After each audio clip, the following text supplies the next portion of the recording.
इसी बीच दिल्ली के मुख्य उप मुख्यमंत्री मनीष सिसोदिया एक प्रेस कॉन्फ्रेंस कर रहे हैं। आइए आपको सीधे लेकर चलते हैं।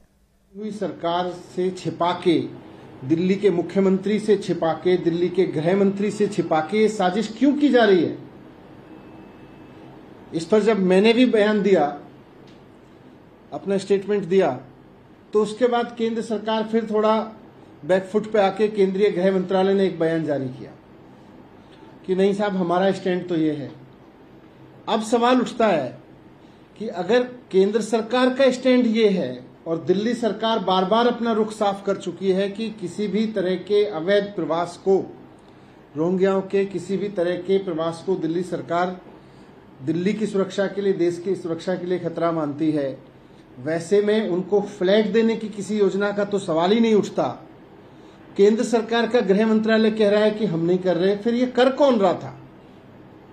अगर ये स्टैंड केंद्र सरकार के कुछ लोगों ने, और जिसकी पुष्टि इस बात से भी होती है कि हरदीप सिंह पुरी जी ने बाकायदा उसको अपलोड करते हुए ट्वीट किया था, केंद्रीय आवास मंत्री हैं वो, और अगर दिल्ली में आवास दिए जा रहे हैं और केंद्रीय आवास मंत्री उसको अपलोड करके कह रहे हैं केंद्र की ये शानदार योजना है, और केंद्र सरकार के अफसर और दिल्ली सरकार के अफसर मीटिंग करके और दिल्ली पुलिस के ऑफिसर मीटिंग करके कुछ डिसीजन ले रहे हैं और फिर उनको बिना चुनी हुई सरकार को दिखाए एलजी का अप्रूवल के लिए भेज रहे हैं, तो फिर ये करा कौन रहा है? अगर केंद्र सरकार इसके खिलाफ है तो फिर कौन करा रहा है? दिल्ली सरकार से छिपा के किया जा रहा है, चुनी सी हुई सरकार से छिपा के किया जा रहा है, तो करा कौन रहा है? केंद्रीय मंत्री जी इसकी तारीफ कर रहे हैं, तो फिर करा कौन रहा है? केंद्र सरकार के ऑफिसर्स भी मीटिंग्स में डिसीजन ले रहे हैं, तो करा कौन रहा है? तो इसीलिए मैंने गृह मंत्री जी को, केंद्रीय गृह मंत्री जी को चिट्ठी लिखी है अभी, और उसमें मैंने उनसे ये रिक्वेस्ट किया है कि पहली बात तो ये कि आप केंद्र सरकार का स्पष्ट रुख देश के सामने रखें, दिल्ली के सामने रखें, और दूसरा, ये जो साजिश हो रही है या हो रही थी कि दिल्ली की चुनी हुई सरकार से छिपाकर, और अगर केंद्र सरकार भी ऐसा मानती है कि रोहिंग्याओं को नहीं बसाना है, फ्लैट नहीं देने, तो फिर केंद्र सरकार के भी रुख के खिलाफ जाके ये डिसीजंस किसके कहने पे लिए जा रहे थे, कौन ले रहा था, कहां से इसके आदेश आ रहे थे, ये सबकी बहुत निष्पक्ष तुरंत जांच होनी चाहिए।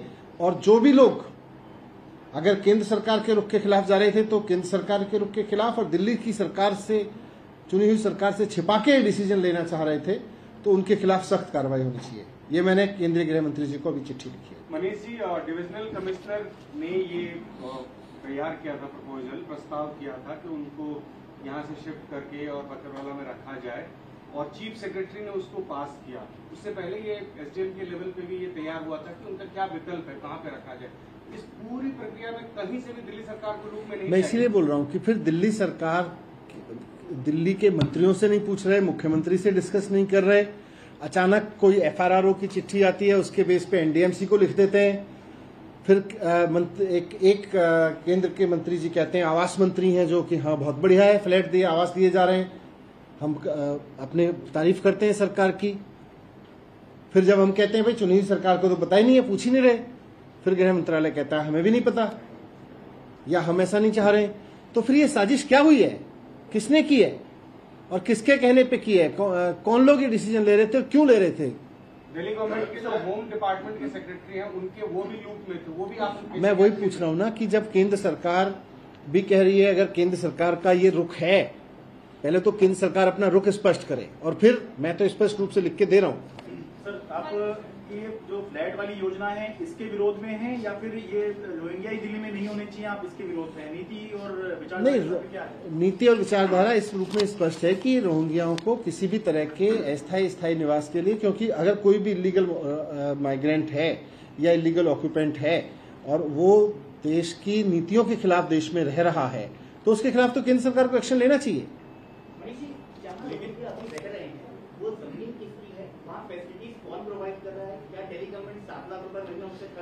ये तो ये तो दिल्ली पुलिस बताएगी ना कहाँ रह रहे हैं, ये केंद्र सरकार बताए कहाँ कहाँ छिपा कर, ये तो आप अपने बेस पे पूछ रहे हैं ना। अभी तो दिल्ली सरकार के पास ऐसी कोई जानकारी नहीं है कि कहाँ रोहिंग्या रह रहे हैं, कहाँ रह रहे हैं। एक इम्पोर्टेंट सवाल ये कि दिल्ली सरकार बार-बार ये कहती है कि हिमाचल में 6 महीने में हिमाचल का सीएम चेंज होने वाला है, गुजरात में 6 महीने में गुजरात का सीएम चेंज होने वाला है, या उसको पता चल जाता है कि उनका कौन सा मंत्री कब सरकार होने वाला है, उसमें इतनी सारी नॉलेज होती है, इंटेलिजेंस की सब कुछ इनपुट होते हैं, लेकिन इसके बारे में डिप्टी सेक्रेटरी होम से लेके एसीएस होम तक, डीएम से लेके, यही तो मेरे लिए भी है। ऐसी इंटेलिजेंस की मामले में एकदम से फेल रही है। मैं वही कह रहा हूँ कि ऐसी ऐसी चीजें पता चल जाती हैं, और ये इतना सीक्रेटली किया जा रहा था, तो क्या साजिश है ये? इसकी जांच होनी चाहिए। जम्मू कश्मीर में नॉन कश्मीरी भी वोट डाल पाएंगे? सर, रोहिंग्या पे एक सवाल है। सरकार एमएचए ने कल चिट्ठी में कहा कि दिल्ली सरकार जो प्रेजेंट लोकेशन है रोहिंग्या कैंप की, उसको डिटेंशन सेंटर घोषित करे और ये इमीडिएटली किया जाना चाहिए। इस पे क्या आपका रेस्पॉन्स है? Are you going to declare it? पहले केंद्र सरकार अपना रुख तो साफ करे। कल से कंफ्यूजन फैला रखा है, एक मंत्री जी कह रहे हैं कुछ, एक मंत्री जी कह रहे हैं कुछ, नीचे अफसरों से कुछ करवा रहे। पहले केंद्र सरकार इसकी पूरी जांच कराए, उसके बाद में ये कैंप, कौन सा कैंप चलेगा कौन सा नहीं चलेगा, ये तो सब पुलिस के निर्णय है।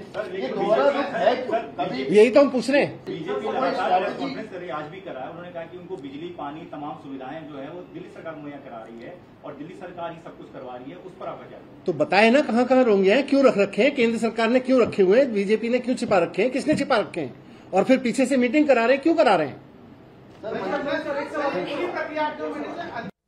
मनीष सिसोदिया दिल्ली के उप मुख्यमंत्री एक बार फिर केंद्र सरकार पर हमला कर रहे हैं। उन्होंने कहा कि सब कुछ दिल्ली में रोहिंग्याओं को बसाने के लिए जो किया गया, ये केंद्र की सरकार ने किया। दिल्ली की सरकार को बिना बताए, दिल्ली की सरकार को, चुनी हुई सरकार को अंधेरे में रखकर केंद्र की सरकार, केंद्र के मंत्री और उपराज्यपाल दिल्ली के और दिल्ली सरकार के जो अफसर हैं, उनको इन सब की मिलीभगत थी कि रोहिंग्याओं को फ्लैट देने हैं, रोहिंग्याओं को बसाना है। और अब ये केंद्र को स्पष्ट करना है कि हरदीप पुरी ने जो कहा वो क्यों कहा था, जब वो इस बात का श्रेय ले रहे थे कि रोहिंग्याओं को हम फ्लैट में शिफ्ट करने जा रहे हैं, और उसके बाद फिर केंद्र की तरफ से जो स्पष्टीकरण आया, तो आखिर सच बोल कौन रहा है। अब मनीष सिसोदिया जिन चिट्ठियों की और बैठकों की बात कर रहे हैं, उसकी डिटेल हम आपको बता देते हैं। पहली तारीख है 23 जून 2021। दिल्ली सरकार के गृह विभाग के डिप्टी सेक्रेटरी ने एनडीएमसी को चिट्ठी लिखी, जिसमें रोहिंग्या मुसलमानों को फ्लैट देने की बात थी। मनीष सिसोदिया ने कहा कि इस बारे में भी दिल्ली सरकार को नहीं मालूम। दूसरी तारीख है 29 जुलाई 2022, जब मुख्य सचिव ने बैठक करके तुरंत रोहिंग्याओं को फ्लैट देने का फैसला किया। तीसरी तारीख है 2 अगस्त 2022, जब प्रधान सचिव गृह के नोट में एलजी को फैसले की जानकारी देने की बात कही गई है। और आम आदमी पार्टी की सरकार ये कह रही है कि इन सभी फैसलों में, इस सभी निर्णयों में दिल्ली की सरकार का कहीं कोई रोल था ही नहीं। रोहिंग्याओं को फ्लैट्स में शिफ्ट करने का फैसला तो हुआ ही, एक हफ्ते में टॉयलेट, बोरवेल का पानी का इंतजाम करना, ये सब भी निर्णय लिए गए। कंचन कुंज और मदनपुर खादर, जहां पर फिलहाल रोहिंग्या रहते हैं, जहां उनकी बस्ती है, वहां से उन्हें शिफ्ट करने पर फोकस था, और इसी को लेकर यह सारा हंगामा है। अब केंद्र और बीजेपी आरोप लगा रही है दिल्ली की सरकार पर, केजरीवाल सरकार पर। अभी आपने मनीष सिसोदिया को सुना, उनका कहना है कि सारी मिलीभगत केंद्र की। इंडिया टीवी हर वक्त हर जगह डाउनलोड करने के लिए सर्च करें India TV news Google play store या ऐप स्टोर पर।